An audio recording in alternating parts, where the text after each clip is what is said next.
Allahumma salli wa sallim wa barik ala sayyidina Muhammadin sallallahu alaihi wasallam wa ala alihi wa sahbihi ajma'in. Amma ba'du. Rabbi shrah li sadri wa yassir li amri wa hlul 'uqdatam min lisani yafqahu qawli. Masyaallah muslimin jamaah salat subuh yang dirahmati Allah Subhanahu wa taala.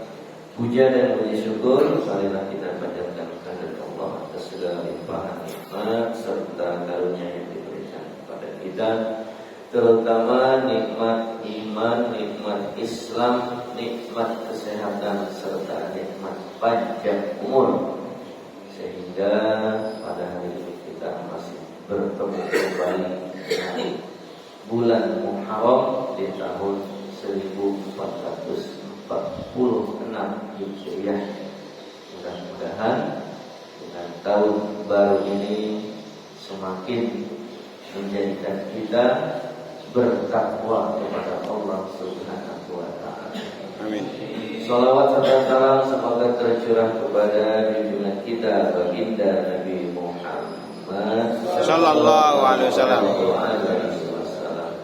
Semoga kita selalu istiqomah menjalankan sunnah-sunnahnya, dan semoga atas izin Allah kita bisa berjumpa dengan baginda Rasulullah sallallahu alaihi wasallam.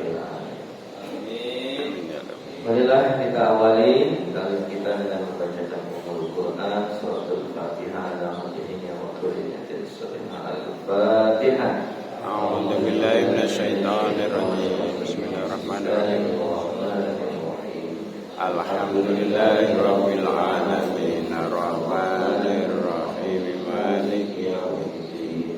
Iyyaka na'budu wa iyyaka nasta'in ihdinas siratal mustaqim siratal ladzina an'amta 'alaihim ghairil maghdubi 'alaihim waladdallin. Masyaallah muslimin yang dirahmati Allah, alhamdulillah hari ini sudah memasuki tanggal berapa bulan Muharram? 8 ya. Kalau Ahad minggu lalu adalah tanggal 1 Muharram, berarti sekarang masuk tanggal 8, nanti malam masuk tanggal 9. Ada salah satu ibadah yang utama ya, yang dianjurkan oleh Rasulullah kepada kita umat Islam, yaitu puasa Asyura, puasa tanggal 10 bulan Muharram. Tetapi ada satu hal yang menarik juga ya. Ternyata orang-orang Yahudi juga melakukan hal yang sama. Pada tanggal 10 Muharram mereka juga merayakan hari raya. Oleh karenanya dalam satu riwayat disebutkan bahwa Rasulullah sempat mengucapkan ya, supaya tidak ada kesamaan ibadahnya dengan orang-orang Yahudi. Nah, ini begitu pentingnya nih. Jadi satu ritual ibadah saja jangan sampai sama gitu.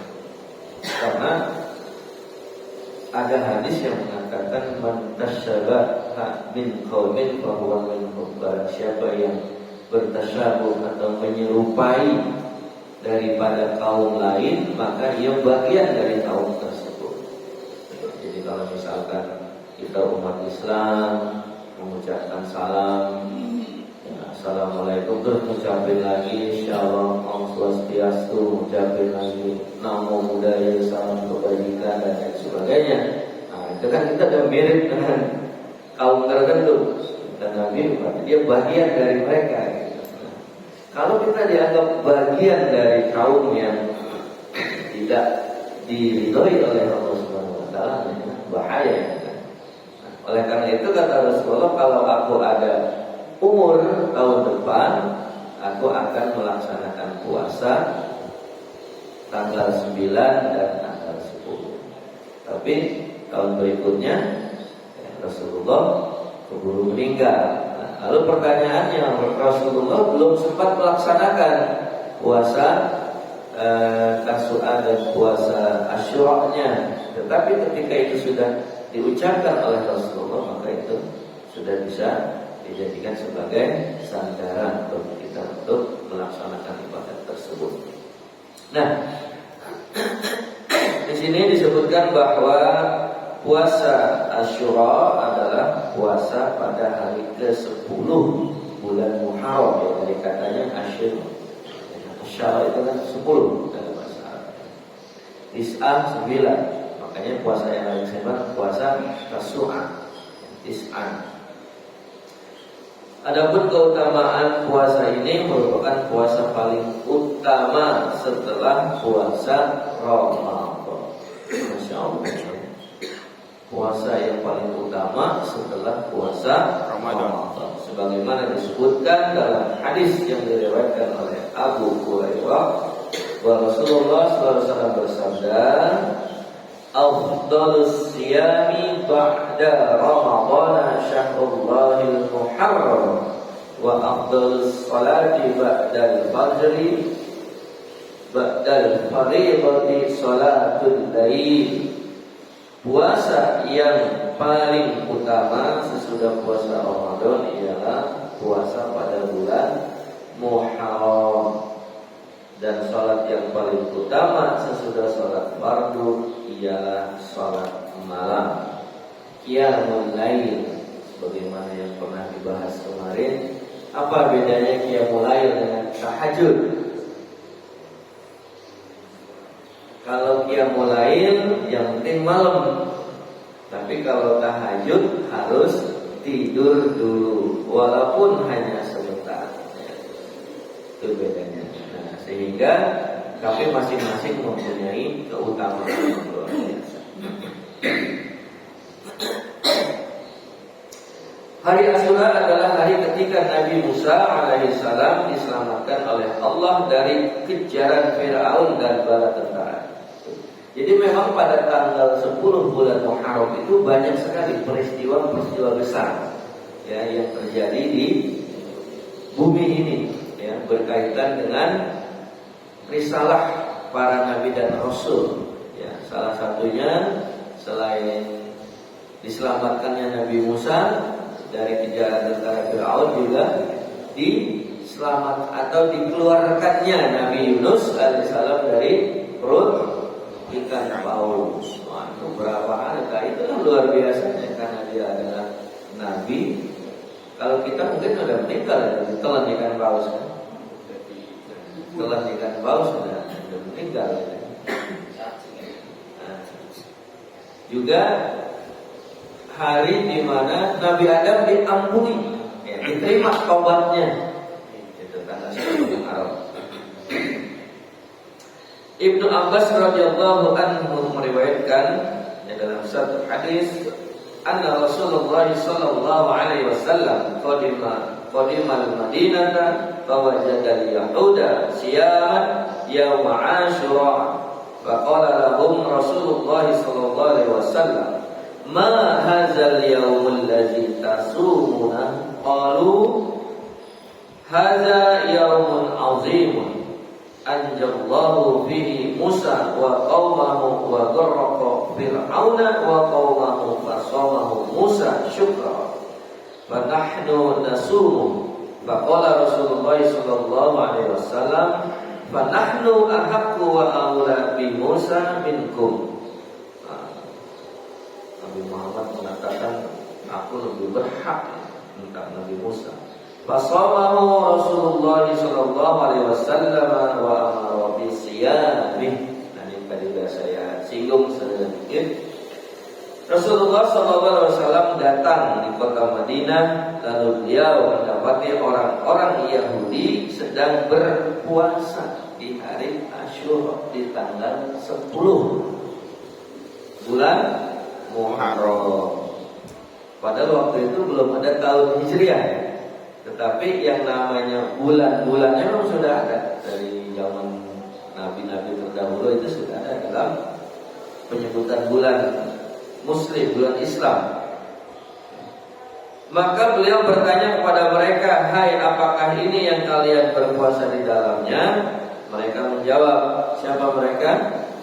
Orang-orang Yahudi.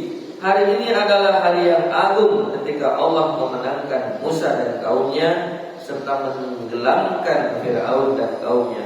Maka Musa berpuasa pada hari itu untuk menyatakan rasa syukurnya, dan kami pun ikut berpuasa pada hari itu. Nah, jadi kalau ada yang tak puasa tanggal 10 Muharram, saya kalah orang Yahudi. Orang Yahudi aja puasa tanggal 10 Muharram, merayakan kemenangannya Nabi Musa. Nah, kata Rasulullah bersabda, kami lebih berhak dan lebih utama untuk memuliakan Musa daripada kalian. Ya. Karena memang kaum Yahudi itu ya hanya mengakui Musa ya, sebagai nabi terakhirnya mereka. Setelah itu mereka tidak lagi mau mengakuinya. Karena apa? Karena nabi sesudahnya itu bukan, apalagi Nabi Muhammad ya, bukan dari kalangan Bani Israel. Maka beliau pun berpuasa dan memerintahkan para sahabat untuk berpuasa pada hari itu. Muttafaqun alaih. Nah, muttafaqun alaih ini satu istilah untuk hadis yang derajatnya itu kita katakan sahih karena diriwayatkan oleh banyak para perawi hadis, dan hadis itu oleh para hadis dikategorikan sahih. Jadi kalau banyak ulama hadis mensahihkan hadis tersebut, nah, itu namanya muttafaqun alaih. Pahala puasa ini ialah dapat menggugurkan dosa 1 tahun yang lalu. Hal ini sebagaimana diriwayatkan oleh Abu Qatadah, anna Rasulullah su'ila an siyami yaumi Asyura faqala yukaffiru sannatal madiyah. Bahwasanya Rasulullah pernah ditanya tentang puasa pada hari Asyura, maka beliau menjawab, ia dapat menghapus dosa setahun yang lalu. Riwayat Muslim. Jadi puasa Asyura ini dapat menghapus dosa-dosa kita 1 tahun yang lalu. Kalau puasa Arafah itu menghapus dosa kita setahun yang lalu dan setahun yang akan datang, ditambah lagi puasa Asyura, dosa-dosa kita dihapus 1 tahun yang lalu.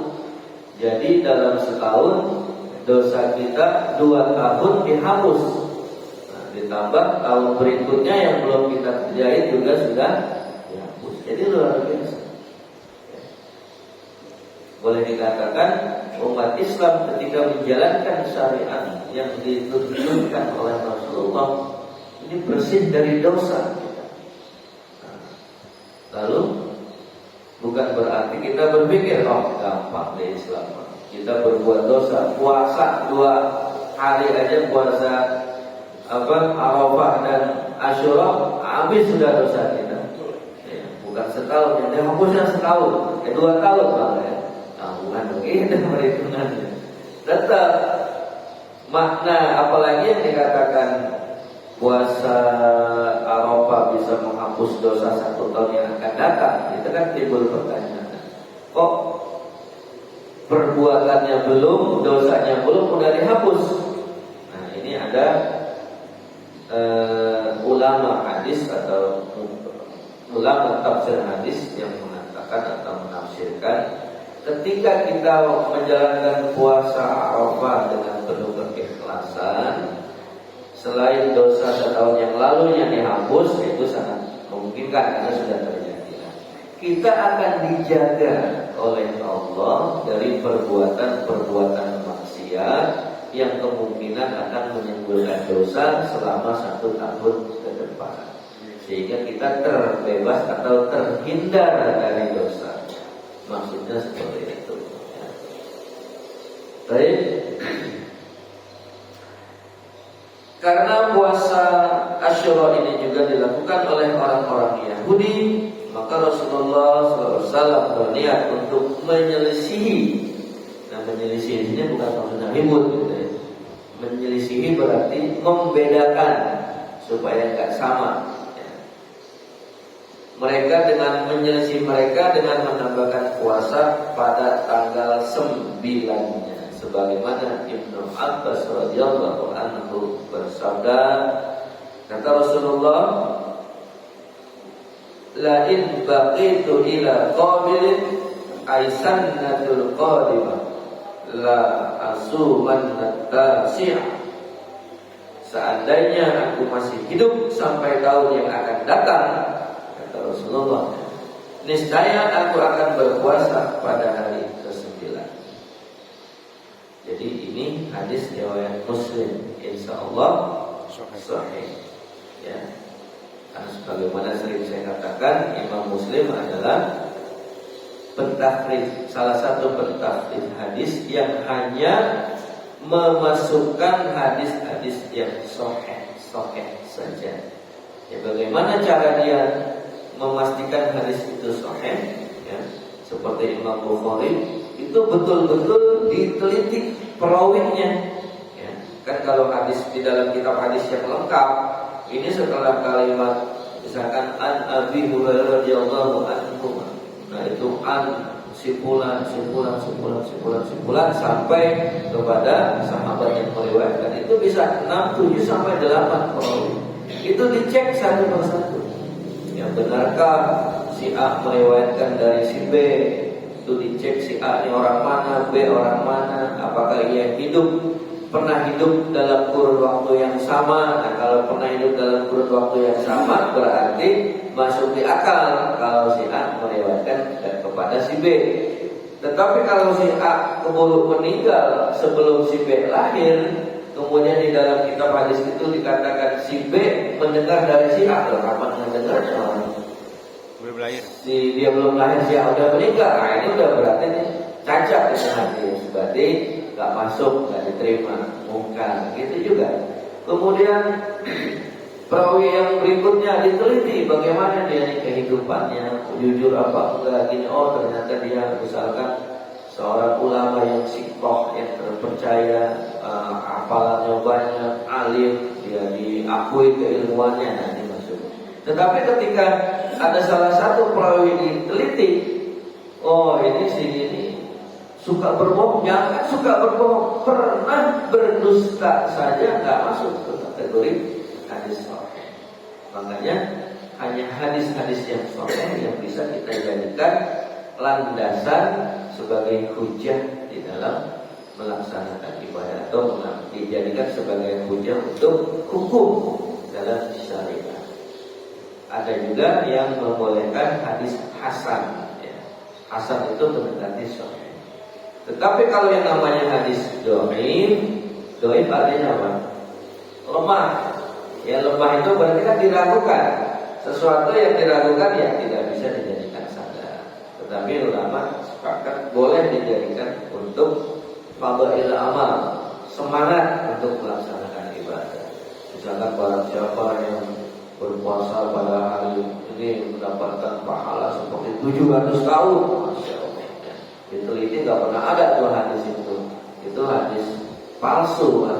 Kalau palsu nggak boleh. Nah, kalau misalkan hadis dhaif gitu kan, nah itu untuk semangat nggak apa-apa gitu. Tapi tidak boleh diyakini bahwa apabila melaksanakan hadis tersebut dapat puasa 700 tahun gitu. Umur kita ini cuma 9 sampai 100 tahun. Baik. Dari beberapa hadis di atas kita ulas kembali bahwa puasa hari Asyura dilakukan pada hari ke-10 bulan Muharram, hari ketika Allah menyelamatkan Nabi Musa alaihissalam dari Fir'aun. Puasa Asyura merupakan sunnah yang telah ditetapkan oleh Rasulullah, yang dengannya Allah akan menghapuskan sebagai rahmat dan karunia-Nya dosa-dosa setahun yang lalu. Kesimpulannya, keutamaan puasa di bulan Muharram salah satunya adalah puasa Asyura. Sunnahnya puasa pada hari ke-10 bulan Muharram karena ia adalah hari ketika Allah menyelamatkan Musa dari Fir'aun. Puasa Asyura dapat menghapuskan dosa-dosa selain dosa besar setahun yang lalu. Disunahkan puasa pada hari ke-9 atau hari Tasu'an di samping puasa hari ke-10. untuk menyelisihi orang-orang Yahudi. Tetapi kita juga harus teliti bahwa di negeri kita ya itu masih ada perayaan ya. Hari Asyura ini justru mengandung satu kesyirikan ya. Tanggal 10 ya. Asyura di pantai itu dilakukan satu ritual dengan menghadirkan Kiai Slamet. Tahu Kiai Slamet? Sapi putih. Iya, kebo bule, kebo yang putih itu lari diarak-arak pada minta berkah sama itu kebo. Nah ini kan udah kesyirikan yang luar biasa. Maksudnya ingin mendapatkan pahala, tetapi karena yang dilakukannya itu bertentangan dengan syariat Islam malah menjadi dosa. Bahkan syirik itu adalah dosa besar, salah satu dosa besar. Nah ini jangan sampai. Ya, mungkin nanti ya ada bab khusus ya tentang syirik ya, bisa. Masih ada 5 menit lagi, kita baca satu hadis lagi. Keutamaan puasa sunnah. Terkait keutamaan puasa tatawwu atau puasa sunnah, Abu Sa'id Al-Khudri berkata, Rasulullah bersabda, "Ma min 'abdin yasumu yawman fi sabilillahi illa ba'adallahu bidzalika al-yawmi wajnahu 'anil nar 70 kharifan." Tidaklah seorang hamba berpuasa satu hari di jalan Allah, yang puasa sunnah, melainkan dengan puasanya satu hari itu Allah akan menjauhkan wajahnya dari api neraka sejauh 70 tahun, yakni sejauh 70 tahun perjalanan. Luar biasa ya. Jadi secara umum, jadi kalau tadi dikatakan puasa Asyura ya, fadilah atau keutamaan khususnya menghilangkan dosa-dosa setahun. Nah ini bicara untuk umum. Semua puasa sunnah yang dilakukan oleh hamba Allah itu akan menjauhkan kita dari api neraka selama 70 tahun perjalanan. Enggak usah tahun akhirat, kita anggap tahun dunia aja dah. Kalau kita berjalan dari kota bumi selama 70 tahun ya, dari sekarang nih, kira-kira sampai mana? Jabal Kat. Hah?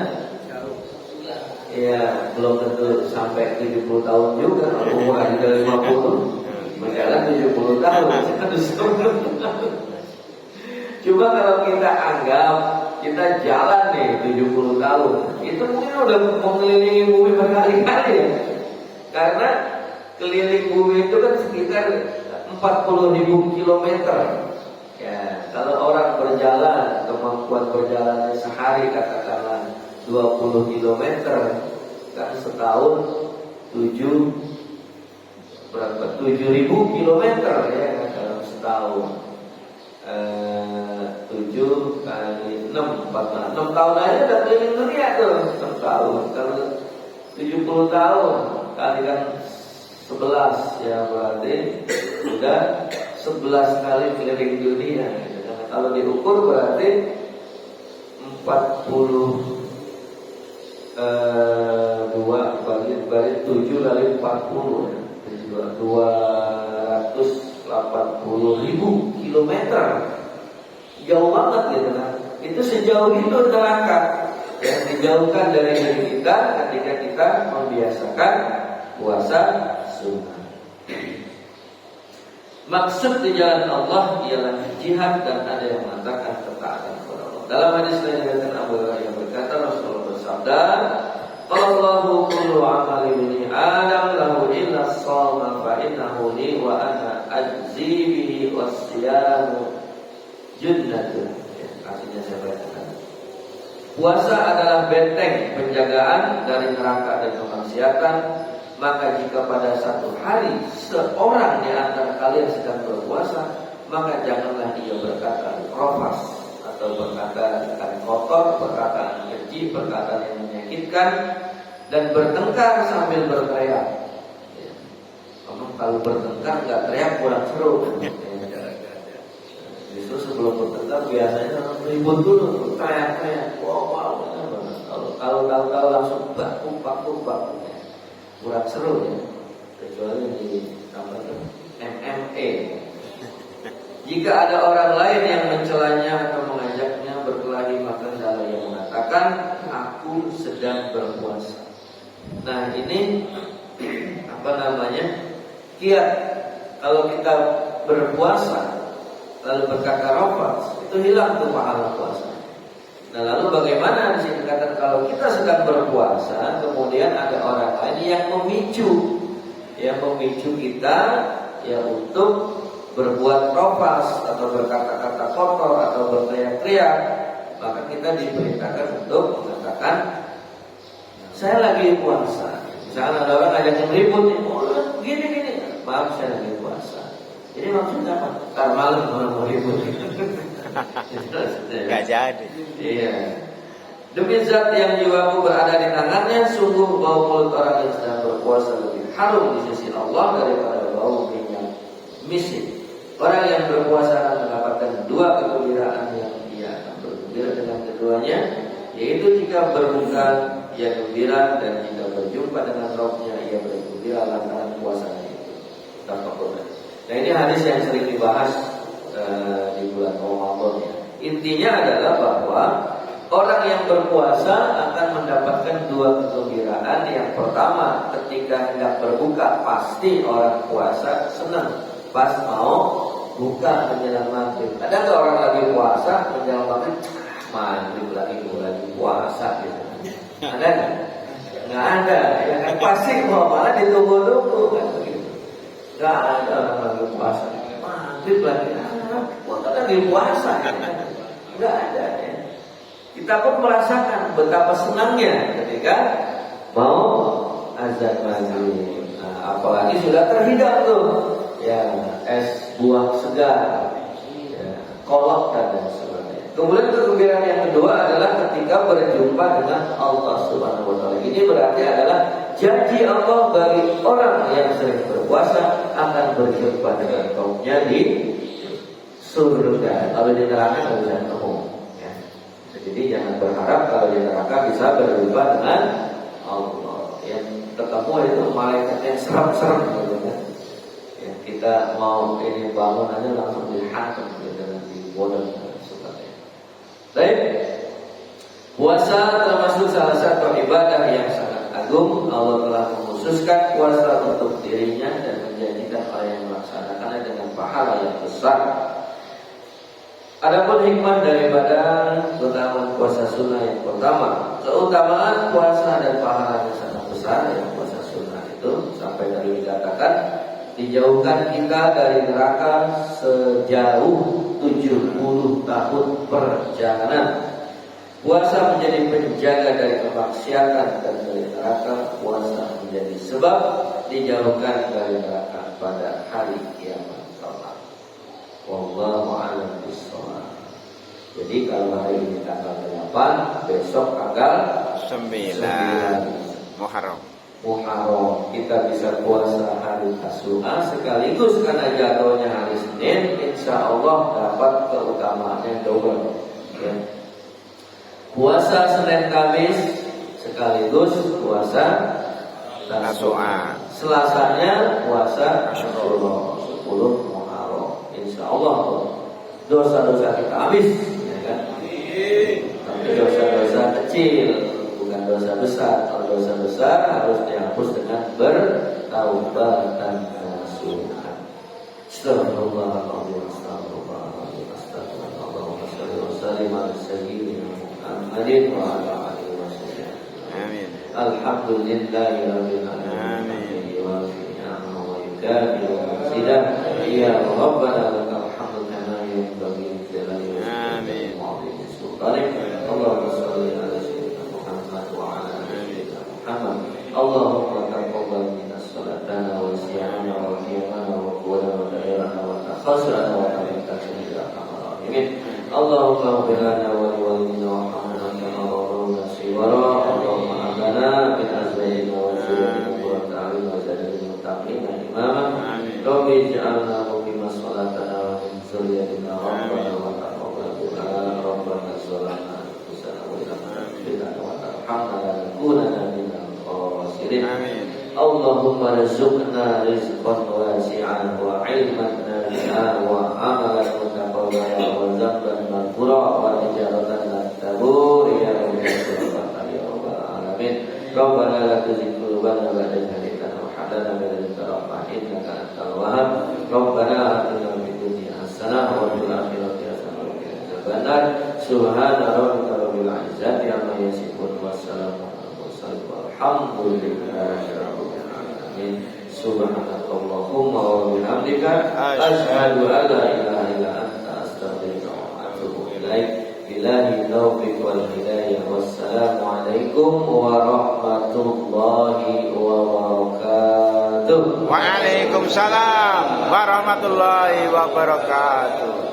Sallallahu rabbuna ala nuril mubin Ahmadal Mustafa Sayyidil Mursalin wa ala alihi wa sahbihi ajma'in. Sallallahu rabbuna ala nuril mubin Ahmadal Mustafa Sayyidil Mursalin wa ala alihi wa sahbihi ajma'in. Sallallahu